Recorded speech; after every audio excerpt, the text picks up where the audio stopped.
Hello, I'm Professor Afshar at Glendale Community College. This is Physics 103, Lecture 52. In this lecture, we'll discuss the second law of thermodynamics.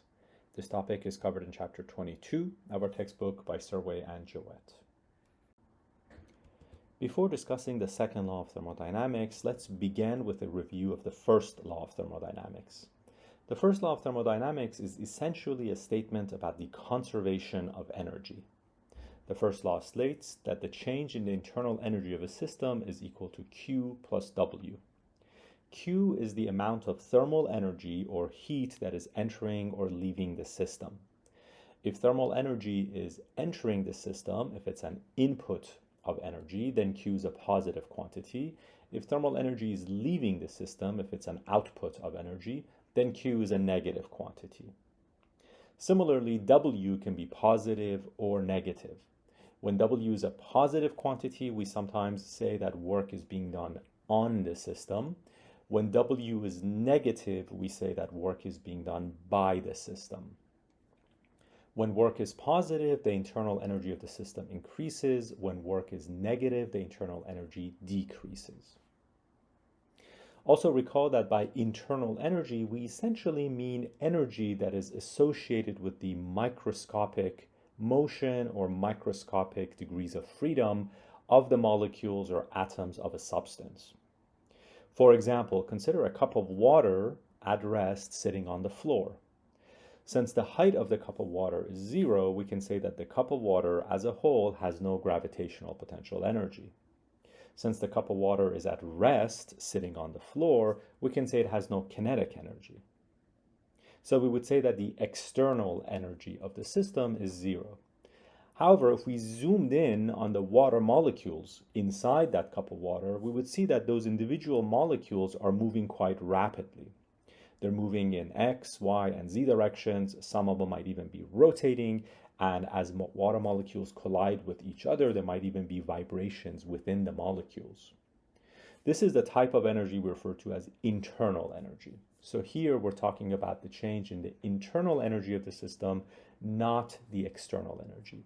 Here we're talking about the microscopic energy of the system, not its macroscopic. It's also useful to remember that the change in internal energy can be calculated in a variety of ways. Obviously, the most direct method is to calculate Q and W and then add them together. If the temperature of the system is changing, then we can calculate Q using this formula. Mass times the specific heat capacity of the substance times the change in its temperature. If the temperature is not changing, but the phase of the material is changing, then we can use this formula. Q is equal to mass times the latent heat of the substance. W can always be calculated using its basic definition. W is the negative of the integral of pressure with respect to volume. Now, in some problems, we may not know what the latent heat is, we may not know what the specific heat capacity is, or we may not know how pressure depends on volume, so we may not be able to use any of these first three equations. In that case, we can usually use the equipartition theorem. According to the equipartition theorem, the change in internal energy can be calculated directly if we know D. D is the number of degrees of freedom that each molecule of the material has. Let's now turn to the second law of thermodynamics. The second law of thermodynamics can be stated in three equivalent forms. So historically, the second law of thermodynamics was discovered in different contexts, and therefore different people stated it differently. Today there are essentially three equivalent forms that we need to discuss. Which form you use depends on the application you have in mind and the kind of problem that you want to solve. The first statement of the second law of thermodynamics is known as the Kelvin-Planck statement. It was discovered by William Thomson, whose aristocratic name was Lord Kelvin, and by Max Planck, who, by the way, was one of the founding fathers of quantum mechanics. The Kelvin-Planck statement tells us that for any heat engine, W must be less than QH. Recall that in a heat engine, we have a transfer of thermal energy from a hot reservoir to a cold reservoir. And in that process, there is an output of work.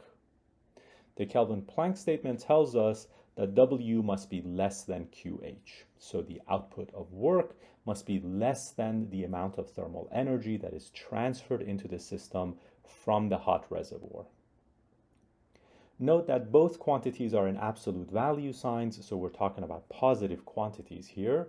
Also note that we're talking about a strict inequality here. So W cannot be equal to QH, and obviously it cannot be greater than QH. The Clausius statement was discovered by Rudolf Clausius, and it tells us that for any heat pump, QC is less than QH. Recall that heat pumps are quite similar to heat engines, except that the flow of heat is upstream. In other words, thermal energy is being transferred from a cold reservoir to a hot reservoir, and in the process we have an input of work. The Clausius statement tells us that the amount of energy that is transferred from the cold reservoir into the system is strictly less than the amount of energy that is transferred into the hot reservoir. The third statement of the second law of thermodynamics is known as the entropy statement, and it tells us that for any isolated system, delta S is greater than or equal to 0. Here, S is the entropy of the system, and delta S is the change in the entropy of the system. We have not yet discussed entropy, and we'll save that discussion for our next lecture. In this lecture, we'll focus on the Kelvin-Planck and the Clausius statements of the second law of thermodynamics.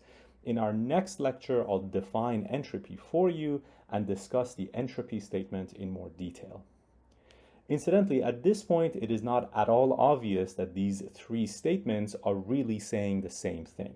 It is probably not at all obvious to you that all three of these are really essentially the same law of physics. Hopefully that fact becomes more clear to you as we learn more about these three statements. Let's talk about the Kelvin-Planck version in a little more detail now. Kelvin and Planck were primarily interested in the behavior of heat engines. Recall that a heat engine essentially consists of a working substance, something like steam or a mixture of gasoline and air, that is being manipulated by a series of thermodynamic processes. There's also a system that is relatively hot, referred to as the hot reservoir, and another system that is relatively cold, referred to as the cold reservoir. The process involves a transfer of thermal energy from the hot reservoir into the working substance, and then from the working substance into the cold reservoir, and throughout this process, there's also an output of work. Note that QH is a positive quantity because it's an input of work, input into the working substance. It serves to increase the internal energy of the working substance, and therefore it's positive. QC and W, on the other hand, are negative quantities because they are outputs of energy. They serve to reduce or lower the internal energy of the working substance. The Kelvin-Planck statement is concerned with the absolute values of these quantities, and it states that the output of work is less than the input of heat. Now, to appreciate the real meaning of the Kelvin-Planck statement, recall two important facts about heat engines. First of all, conservation of energy dictates that QH must equal to QC plus W, with everything inside absolute value signs. Basically, we're saying that the input of energy must equal to the output of energy. So for example, if 100 joules of thermal energy are transferred from the hot reservoir into the steam, let's say, and 90 joules are expelled into the cold reservoir, then there must be 10 joules of work that is output from the steam. Incidentally, the thermal energy that is expelled or output into the cold reservoir is sometimes referred to as the exhaust of the heat engine. We'll encounter that terminology a little bit later. Also recall that efficiency is defined as work divided by QH. So W is the useful output of the engine. It's the thing that we want to maximize or have more of. QH is the costly input of the heat engine. It's the thing that we want to minimize. Now, combining these two equations with the Kelvin-Planck inequality, we arrive at two important consequences. Kelvin and Planck are firstly telling us that a heat engine must have some exhaust. In other words, QC cannot be equal to 0. That should make sense. After all, the Kelvin-Planck inequality tells us that this quantity here must be less than this quantity here. And we're talking about positive quantities since everything is in absolute value signs, which means this quantity here cannot be 0. So there must always be some amount of thermal energy that is being transferred from the material, from the working substance into the cold reservoir. We express this by saying that heat engines must always have exhaust. Furthermore, the Kelvin-Planck inequality is telling us that the efficiency of a heat engine can never be 100%, it must be strictly less than 100%. So if W is always less than QH, then that ratio will always be less than 1. Notice that this is not an engineering limitation.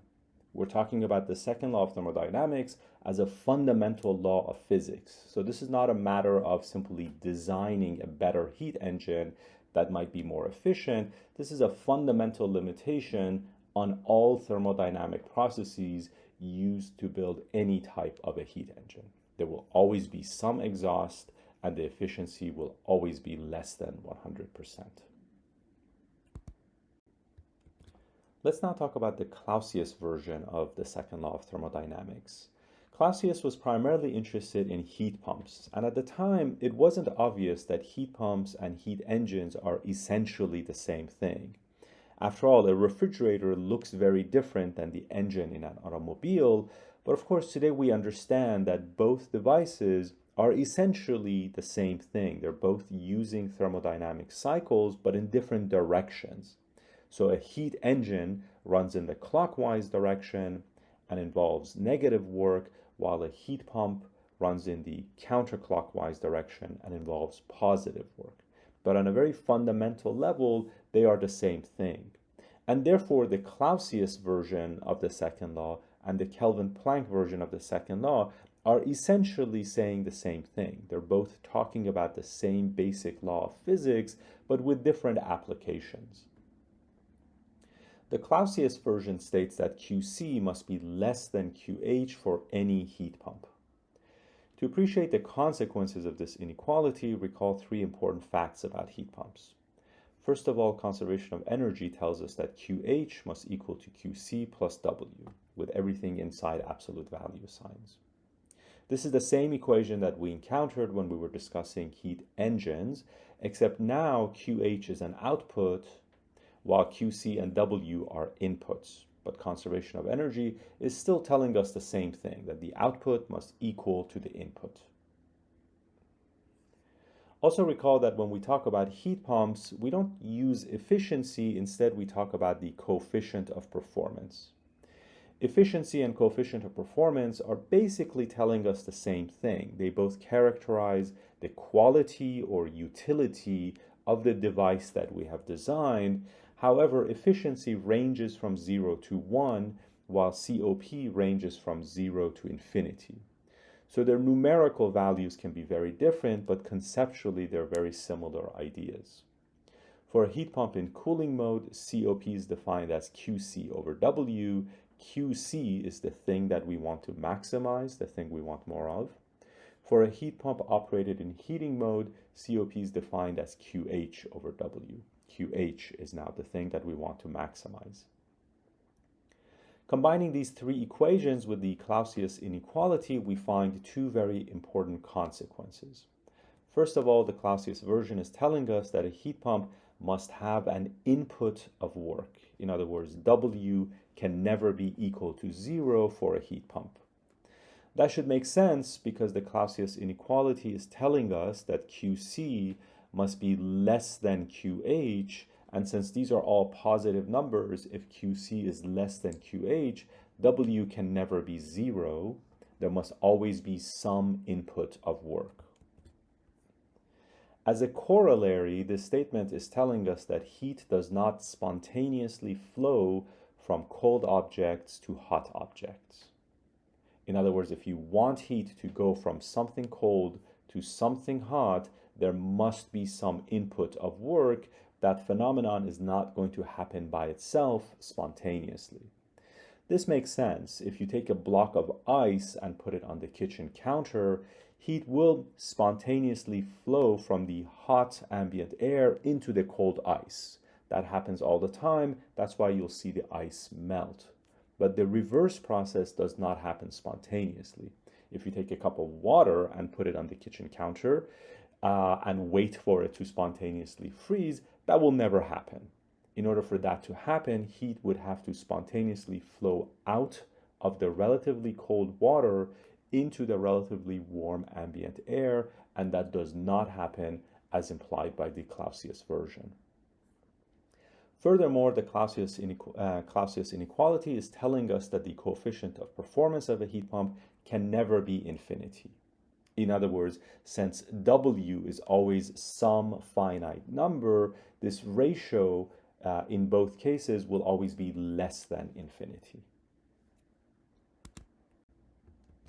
So far, you've been introduced to two different versions of the second law of thermodynamics, and you may have noticed that both versions forbid us from doing certain things. For example, you might be wondering, is it possible, if I'm clever enough, to create a heat engine where QC is equal to 0? Or you might be wondering, if I were a brilliant engineer, can I possibly design a heat pump where W is equal to 0?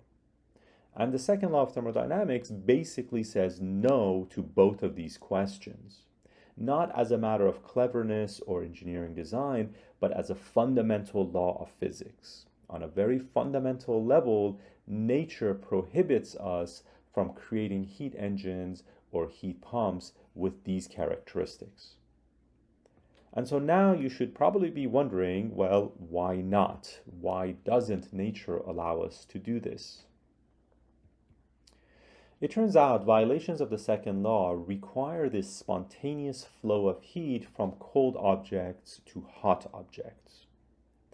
Heat, or thermal energy, does naturally and spontaneously flow from hot objects to cold objects. This happens all the time. This is why a hot cup of coffee sitting on the table eventually cools down without any work from you. However, the reverse doesn't happen. We don't see the spontaneous flow of heat from cold objects to hot objects. We would see this if we could create a heat pump where W is equal to 0. Recall that if W is equal to 0, then what we have in the heat pump is simply a transfer of energy from the cold reservoir to a hot reservoir. That does not happen on a large scale. To understand that, we have to zoom in and look at this process of energy transfer on a microscopic scale. So on a microscopic scale, when we talk about a cold object, like this object on the right, what we're talking about is something that is made of atoms or molecules that are relatively slow moving. And in a hot object, we have a collection of atoms or molecules that are relatively fast moving. So we have learned this before, that basically the temperature is related to the energy of these molecules, and the more energetic molecules are generally moving faster. When we talk about a transfer of thermal energy or heat from one object to the other, we're essentially talking about transfer of energy from one set of atoms to the other. In order for that to happen, the atoms in the cold objects and the atoms in the hot object have to interact. These interactions usually take the form of collisions. These are the same types of collisions that you learn about in your mechanics course.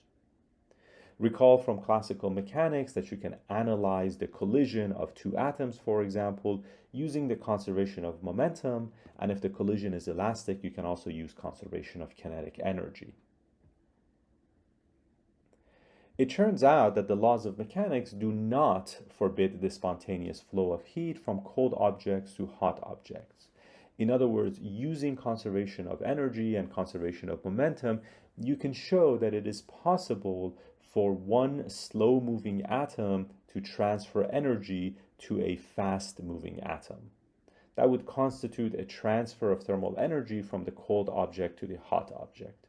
So this is allowed to happen, and in fact, it does happen for 1, to 100 or maybe even 1,000 atoms, but it's extremely, extremely unlikely for it to happen for trillions and trillions of atoms. In order for us to notice this type of thing on a macroscopic scale in a way that we can actually measure by a thermometer, we would need maybe an Avogadro number of slow-moving atoms all conspiring to transfer their energy to an Avogadro number of very fast-moving atoms, and something like that is just very, very, very unlikely to happen. So ultimately, the second law of thermodynamics is not about impossibility, but rather about extreme improbability. You could even argue that the second law of thermodynamics is not a fundamental law of physics, it's really a statistical law of physics. It's not telling us what's possible and what's impossible, it's just telling us that certain events are so highly improbable that for all practical purposes, they are impossible. For example, given 2 volumes of gas, you can actually calculate how long you would have to wait for all of the atoms or molecules on the right side to transfer their energy through collisions to the atoms on the left side. If you did this type of a calculation for, let's say, 1 trillion atoms, which is not really that many by human standards, you would find that you would have to wait something like 100 billion years for all of these atoms to collide with all of these atoms and to spontaneously transfer their energy over. Well, the entire universe is only 14 billion years old. If something requires 100 billion years to happen, then for all practical purposes, we can say it is impossible. So now you might be wondering, well, how do we measure these probabilities? How do we actually perform these calculations? And the answer to this question is going to have to wait until our next lecture, where I introduce you to entropy and probability calculations. And that is the end of this lecture. Thank you for your attention.